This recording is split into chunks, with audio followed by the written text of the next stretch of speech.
I have got to be the last audio reviewer to get to look at Kef's new LS50 Meta speakers. And you know what they say about saving the best until? Well, hopefully you'll think that is the case. This is definitely going to be a different type of review because it is the first review in a lot of different speaker reviews. And by a lot, I mean this many. So you can see that is a lot, and that is not even all of them. And that is because I am doing a stand mount speaker group mega test. Very similar to the one that I did last year, but this time I'm doubling the budget. And I'm doubling the budget because of the rule of doubles. Over the coming weeks, I will be comparing the Kef LS50 Meta to all these other similarly priced stand mount speakers to try and help you decide which stand mount speaker is right for you and to try and find the best one. Everybody wants to know that, of course. You are going to want to subscribe to the channel, hit that notification bell because you're not going to want to miss any of the videos for this series. I genuinely think the LS50 is a perfect hi-fi product because once you've seen them, you never forget them. And they have wide-reaching appeal. Some audiophiles use them in their main systems. Some audiophiles use them in second systems, bedroom systems, office systems. Some crazy audiophiles even use them for home cinema, surround sound and Dolby Atmos duties. And they are priced at a point where most people can afford them. And I remember the first time I heard the original LS50s was at a hi-fi show when they first came out. Me and 3 family members couldn't believe the sound that was coming out of these speakers. And I think as a result, the popularity of the LS50 speaks for itself.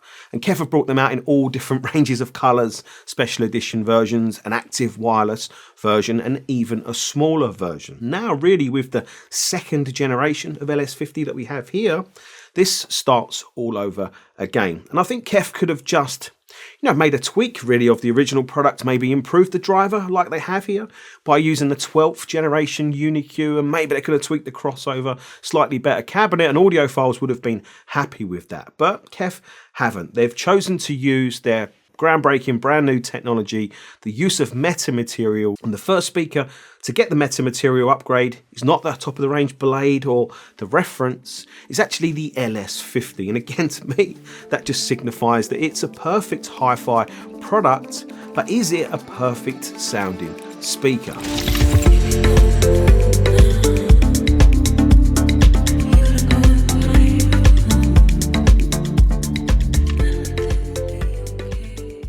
Kef is famous for their UniQ drivers, which is really a development and an advancement on a coaxial driver. So the tweeter sits inside the mid-bass driver in the case of the LS50.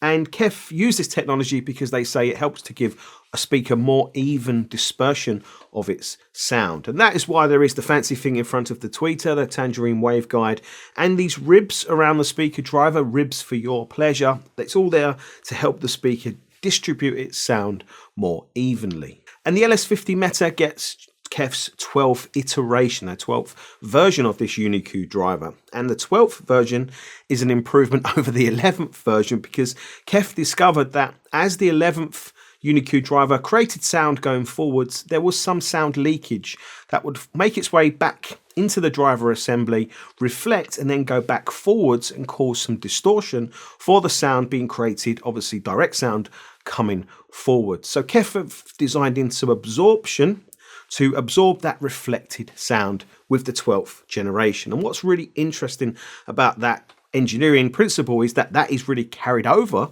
or developed or taken much, much further with Kef's use of this new Meta material technology. And I'm sure everybody watching this video has already seen this crazy looking maze system. And that is really, again, to take this philosophy, this engineering principle further. So as the speaker driver creates its sound going forwards, naturally the speaker driver has to move backwards as well. And as it moves backwards, sound that we don't want to hear travels backwards into the cabinet, can be reflected and come forwards back through the driver, causing distortion. And this is not a new phenomenon. This has been known about by speaker designers for decades. And I think the most famous way to get around this is with the Bowers & Wilkins Nautilus speakers. And other speaker designers use similar technologies and principles, but we don't often see it because it's done inside the speaker cabinet. KEF have found that while this is obviously a sound design principle, it's not always 100%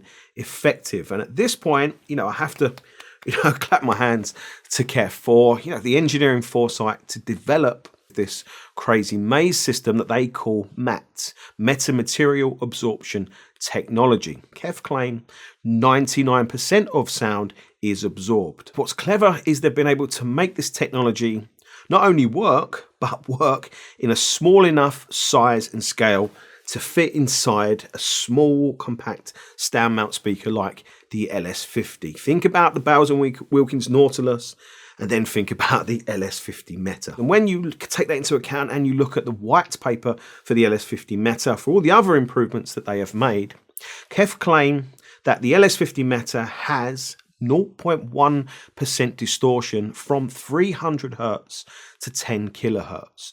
And just to put that into a bit of better perspective, with the KEF reference speakers, which start at £6,500, KEF say they have 0.2% distortion. For my first impressions of the LS50 Meta, I've got to give KEF credit again. The build quality of them, the finish quality of them is impeccable. They feel heavy in your hands and they feel like a premium speaker, easily worth their £1,000 price tag. And I really like this new textured matte paint finish. I think I even prefer it to the gloss of the previous model because I can clean this finish to my OCD's desire without worrying about marking or scratching the paint.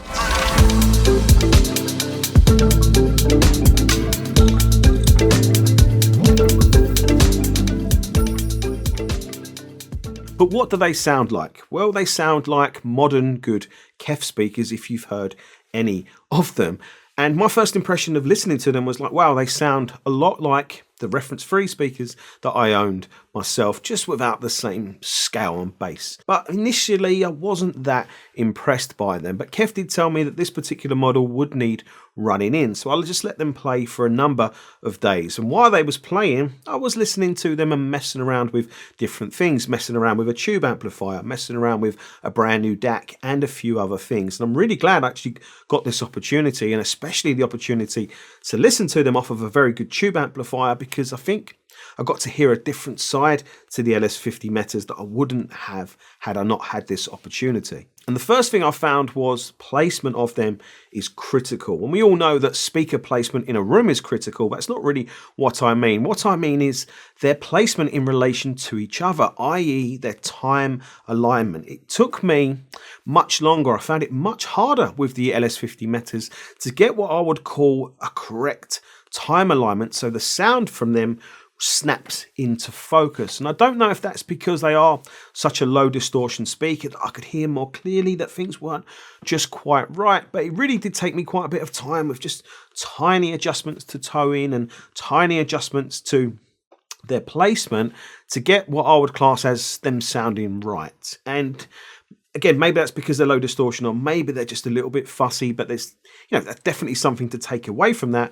Take your time when it comes to their placement. Then I measured them as part of a Dirac Live calibration, and there is some very interesting things here. Firstly, an uber smooth treble from 3 kilohertz and upwards that is impressive. But there is a little dip, and I'm not sure if the dip is by design, related to the crossover, or just one of those things. Secondly, the KEF spec for the LS50 Meta is confusing because they give two frequency response ratings. One is based to 79 Hz and the other is based to 47 Hz. And you can see in my room, I was getting based to 47 Hz. The LS50 Meta do well what KEF speakers do well, and that is create a very clear and well-defined overall soundstage with tangible clarity and tangible elements, clear elements placed across the soundstage. And interestingly, with the tube amplifier, I was really impressed by the LS50 Meta's ability to create a three-dimensional sounding soundstage. The bass delivery, I think, is very clever because I think it gives you the impression that there is more bass there and deeper bass there than there actually is. But in saying that, I was really impressed by how punchy the bass can be from them and how smooth they drop or extend their bass. And an example of this could be, in the Christine and the Queen song Goya Soda. That's got really quite a punchy bass and then some really quite, full bass drops. And I was really impressed by how well the KEF LS50 Metas delivered this song, initially for that bass kick and then how smooth that bass rolled off. Vocals delivery, I really liked with the tube amplifier. There was just this soulful character to them that I found really engaging and very, very Moorish. With a solid state amplifier, a good one actually, in the LS50 Meta, they sounded more like how I expected them to, clear and clean, well resolved, but I think the vocal delivery was definitely less special with the solid state amplifier than with the tube amplifier, and I found the vocal to be a little bit on the forward side with the solid state amplifier, but I do think that's possibly just a part of the character of the amplifier. Some tube amplifiers, yeah, they just have a special type of character for delivering vocals, and the LS50 Meta, I could hear it and appreciate it. In the main, the treble delivery from the LS50 Meta I think was quite nicely balanced. However, it was possible for them to sound really quite crispy with certain music. And an example of this would be the War of the Worlds album, the song Forever Autumn, the speaking at the beginning of that. There is a little bit of crispiness in the way that music's been produced for the CD version anyway, and I could really hear it very clearly coming through. And there is definitely something to be mindful of here, and we need to be careful what we wish for, because as speakers are becoming better at cheaper price points, well, then they are becoming more transparent to the systems that we feed into them. So yes, these are £1,000 speaker, but you are still going to want, a good hi-fi system with them to get the best out of them. The original LS50s, they were the same, and they did seem to like a little bit of power to me, but in saying that, I was still getting good results off of an 18 watt per channel tube amplifier. So there's always more to it than is just written down on the spec sheet. One thing that I definitely noticed, and it reminded me of my experience of owning reference-free speakers, as you listen to them, you can't help but feel like they can give you more. They can give you better sound, they can give you better clarity and better timing, resolution and more. And the reference free always did that for me. As my hi-fi system got better, they would always reward me with better sound. And that's the feeling that I had listening to the LS50 Meta.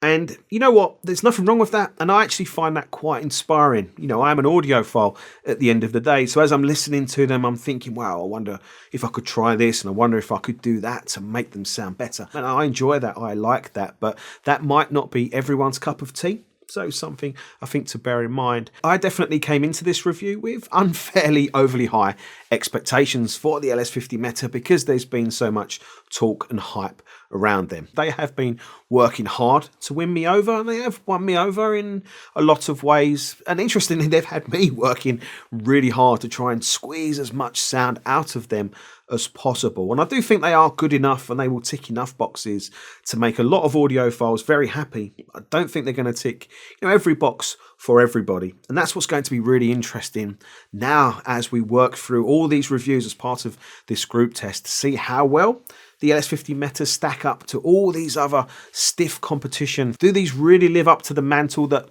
publications like What Hi-Fi have given them as best in class? It's going to be really, really interesting. All I can say is I've had a tiny little listen to the next speakers that I'm reviewing in the group test, the Bucart S300 Mark II. Because the Bucarts, they're a bit bigger, they're a bit more expensive, and straight away the sound is a bit more solid with a bit more authority, and they're a bit more upfront and lively. But I'm not sure if they've got the same timing and cohesiveness of sound as the LS50 Meta, but I've definitely not drawn any conclusions. I've only listened to them a little bit. So again, subscribe to the Pursuit of Perfect System YouTube channel and hit that notification bell, because you're not going to want to miss this next review where I do the comparison of the LS50 Meta and the Bucart S300 Mark II. So I hope you've enjoyed this review. I hope you found it useful and helpful. There's obviously a lot more coming. I'll see you then. Thanks for watching. Take care. Bye.